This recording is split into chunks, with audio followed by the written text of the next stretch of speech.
single day. I'm gonna make something great. Hi friends, welcome to Sheila's 5 Stars Kitchen. இன்னைக்கு நம்ம கிச்சன்ல என்ன பார்க்க போறோம் அப்படினா Chinese fried chicken எப்படி செய்யலாம்ன்றத பார்க்கலாம். அதுக்கு முன்னாடி நம்ம சேனலை Subscribe பண்ணி வெச்சுக்கோங்க. கூடவே இருக்கிற பெல் ஐகானையும் பிரஸ் பண்ணி வெச்சுக்கோங்க. Thank you friends. Chinese fried chicken எப்படி செய்யணும்னு பாத்தீங்கன்னா 1/2 கிலோ chicken எடுத்துர்க்கேன். அதுக்கு fried chicken பண்றதுக்கு இந்த மாதிரி இந்த சைஸ்ல எடுத்துக்கோங்க. கரெக்ட்டா இருக்கும். ரொம்ப சின்னதா போடிங்கனா 65 மாதிரி இருக்கும். அதனால இந்த மாதிரி ஒரு மீடியம் சைஸா சிக்கனை வந்து கட் பண்ணிட்டு ஒரு 4-5 தடவை வாஷ் பண்ணி மஞ்சள் பொடி போட்டு வாஷ் பண்ணி எடுத்து வச்சிருக்கேன். இதுல வந்து இப்போ 1/2 கப் கார்ன் ஃப்ளவர் போட்டுக்கறேன்.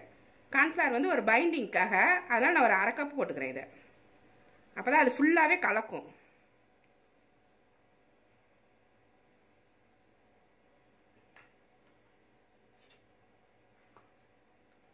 மிளகுத்தூள் ஒரு 1/2 ஸ்பூன் போட்டுக்கறேன்.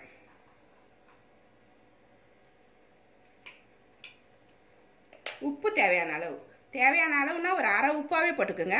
ஃப்ரை பண்ணும்போது வேற போடுவோம். இதுக்கு நான் வந்து 1 ஸ்பூன் உப்பு போடுறேன் இப்போதைக்கு. இந்த சிக்கனுக்கு தேவையான உப்பு மட்டும் சேர்த்துக்கோங்க.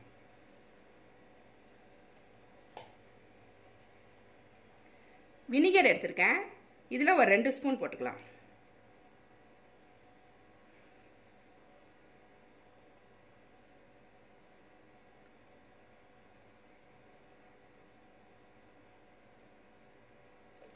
ஒரு ஸ்பூன்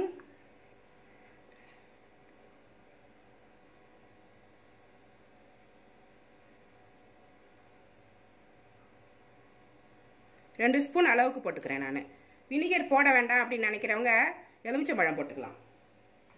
இப்போ எல்லாத்தையுமே சேர்த்து பிசைஞ்சு எடுத்து வச்சிருவோம். சிக்கனை இந்த மாதிரி பிசைஞ்சு எடுத்து வச்சுக்கோங்க. இது வந்து ஒரு 20 நிமிஷத்துலேருந்து 30 நிமிஷம் வரைக்குமே இது ஊறணும். இப்போ ஊறினாதான் அந்த உள்ளார சிக்கன்லாம் சாஃப்டாக இருக்கும். இதை ஃப்ரீசரில் கூட போட்டுருங்க. ஒரு 1/2 hour கழிச்சு நம்ம எடுத்துக்கலாம். அதுக்கப்புறம் இது என்ன செய்யலாம் அப்படின்றத பார்க்கலாம். இதை ஃப்ரை பண்ணி தான் நம்ம வந்து சைனீஸ் ஃப்ரைடு சிக்கனை நம்ம பண்ண போகிறோம். இது வந்து 1/2 மணி நேரம் ஊறட்டும். சைனீஸ் ஃப்ரைடு சிக்கன் பண்ணுறதுக்கு இப்போ மசாலா ரெடி பண்ணிடலாம். ஒரு 50 கிராம் சின்ன வெங்காயம் உரிச்சு வச்சுருக்கேன். இங்கே பெரிய வெங்காயமும் போட்டுக்கலாம். 2 தக்காளி, 10 பல்லு பூண்டு, 2 இன்ச் அளவுக்கு இஞ்சி, இது எல்லாமே அரைச்சி பேஸ்ட் மாதிரி அரைச்சி நம்ம எடுத்துட்டு வந்துடலாம். ஒரு வாணல்ல ஒரு 4 ஸ்பூன் சன்ஃப்ளவர் ஆயில் ஊற்றி சூடு பண்ணியிருக்கேன். இதில் வெங்காயம், தக்காளி, இஞ்சி, பூண்டு அரைச்சிட்டு வந்திருக்கோம். அந்த பேஸ்ட்டை இதில் போட்டுக்கலாம்.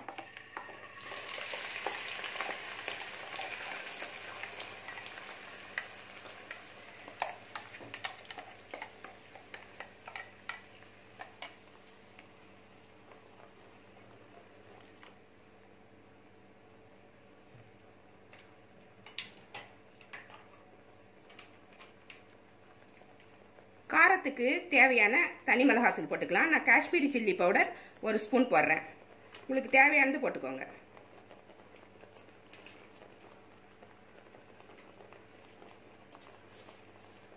ஒரு ஸ்பூன் ஜீனி போட்டுக்கிறேன். சுகர் போடும்போது டேஸ்ட் சூப்பரா இருக்கும். அதையும் போட்டுக்கிறேன். இதுக்கு தேவையான உப்பு போட்டுக்கலாம். இந்த கிரேவிக்கு தேவையான உப்பு.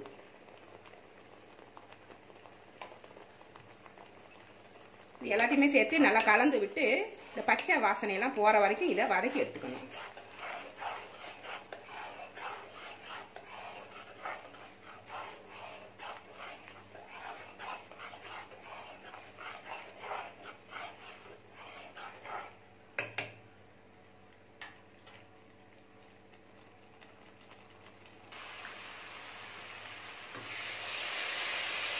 இந்த தக்காளி பேஸ்ட் வந்து நல்லா ஜாம் மாதிரி ஆகணும். இந்த மாதிரி ஆகிற சமயத்தில் நம்ம வந்து ஒரு லெமன் புழிஞ்சு ஊற்றிக்கலாம். ஒரு லெமன் எடுத்துருக்கேன். இதை புழிஞ்சு ஊற்றிக்கிறேன். இதில் உப்பு, காரம் எல்லாமே பார்த்துக்கோங்க. இப்போ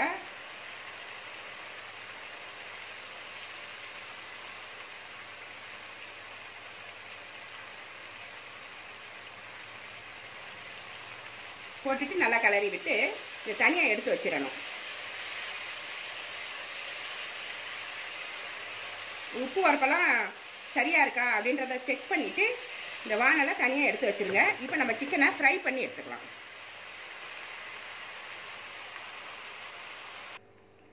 ஒரு பேனில் எண்ணெய் சூடு பண்ணியிருக்கேன். இதில் ஒரு சிக்கனாக எடுத்து ஃப்ரை பண்ணிக்கலாம். நம்ம கார்ன்ஃப்ளவர் போட்டு ஊற வச்சுருந்த சிக்கன்.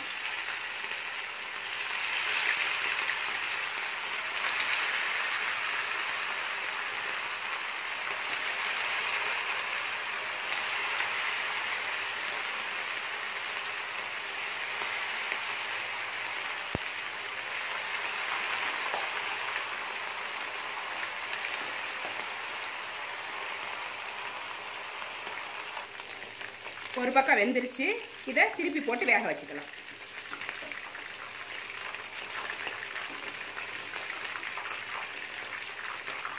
நல்லா வேக வச்சு எடுத்துக்கோங்க.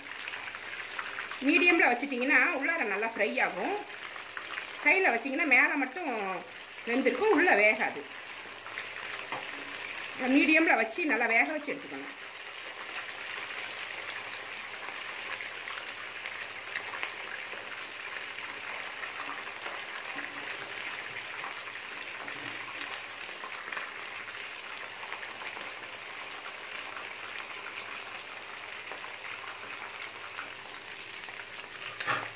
இது இப்போ நல்லா ஃப்ரை ஆயிடுச்சு. இதை எடுத்துட்டு மீதி இருக்கிற சிக்கனையும் இந்த மாதிரியே பொரிச்சு எடுத்து வச்சுக்கணும். எல்லா சிக்கனையுமே நம்ம இந்த மாதிரி எண்ணெயில் போட்டு பொரிச்சு எடுத்து வச்சுக்கணும்.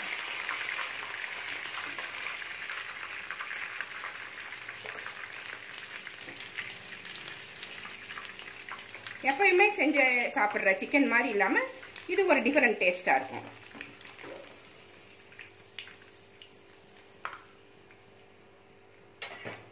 இது மாதிரி எல்லா சிக்கனையுமே இப்போ நான் ஃப்ரை பண்ணி கொண்டு வந்துடுறேன்.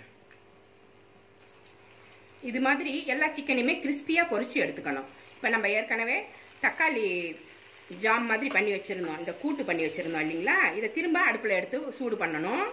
இதில் சேர்க்க வேண்டிய பொருள்னு பார்த்தீங்கன்னா முன்னாடியே சேர்த்துருக்கலாம், ஆனால் அந்த டேஸ்ட் போயிடும். அது இப்போ நம்ம லாஸ்ட்டில் சேர்க்கும்போது நல்லாயிருக்கும். இது வந்து டொமேட்டோ சாஸு 2 ஸ்பூன் போட்டுக்கிறேன்.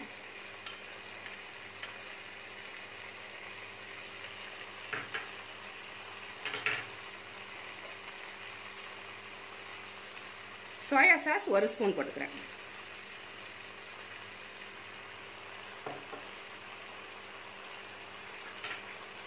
குடமிளகா 1 குடமிளகா சின்ன சின்னதாக கட் பண்ணி வச்சுருக்கேன், இதையும் போட்டுக்கிறேன். மிளகுத்தூள் கொஞ்சமாக தூவிக்கோங்க, ஒரு பிஞ்சு தூவிக்கோங்க. ஏன்னா காரம் உங்களுக்கு எவ்வளோ தேவையோ பார்த்துக்கோங்க. நான் இப்போ சேர்த்த பொருளுக்காக கொஞ்சமாக மிளகுத்தூள் சேர்த்து அதை மேட்ச் பண்ணியிருக்கேன். இது கொஞ்ச நேரம் ஃப்ரை ஆகட்டும். இது கூடவே கொத்தமல்லி புதினா கட் பண்ணி வச்சுருக்கேன், இதையும் போட்டுக்கலாம். சும்மா ஜஸ்ட் 1 மினிட், 1 நிமிஷம் அது ஃப்ரை ஆனால் போதும். இப்போ பொரிச்சு வச்சுருந்த சிக்கனை இது கூட சேர்த்துக்கலாம். சேர்த்து நல்லா கிளறி விட்டுக்கிட்டே இருங்க. எல்லா சிக்கன்லேயுமே இந்த மசாலா போய் ஒட்டணும், அப்போ தான் அது நல்லாயிருக்கும்.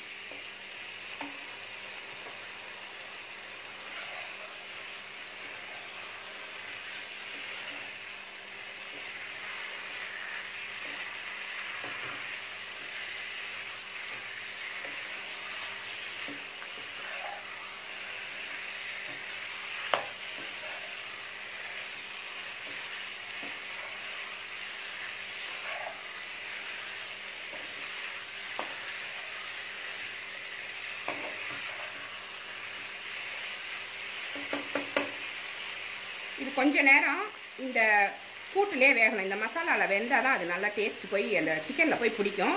அதனால் ஒரு 5 நிமிஷம் இது இருக்கட்டும். நல்லா ஃப்ரை ஆகிடுச்சு. இந்த லாஸ்ட்டில் இன்னும் கொஞ்சமாக மிளகு பொடி போட்டுக்கோங்க. காரம் உப்பு உங்களோட தேவைக்கேற்ற மாதிரி போட்டுக்கோங்க. இது லாஸ்ட்டில் போடும்போது நல்ல வாசனை நல்லாயிருக்கும். அதனால் இன்னும் கொஞ்சம் நான் போட்டு இறக்கிக்கிறேன். இதை ஒரு பிளேட்டில் எடுத்து நான் உங்களுக்கு காமிக்கிறேன்.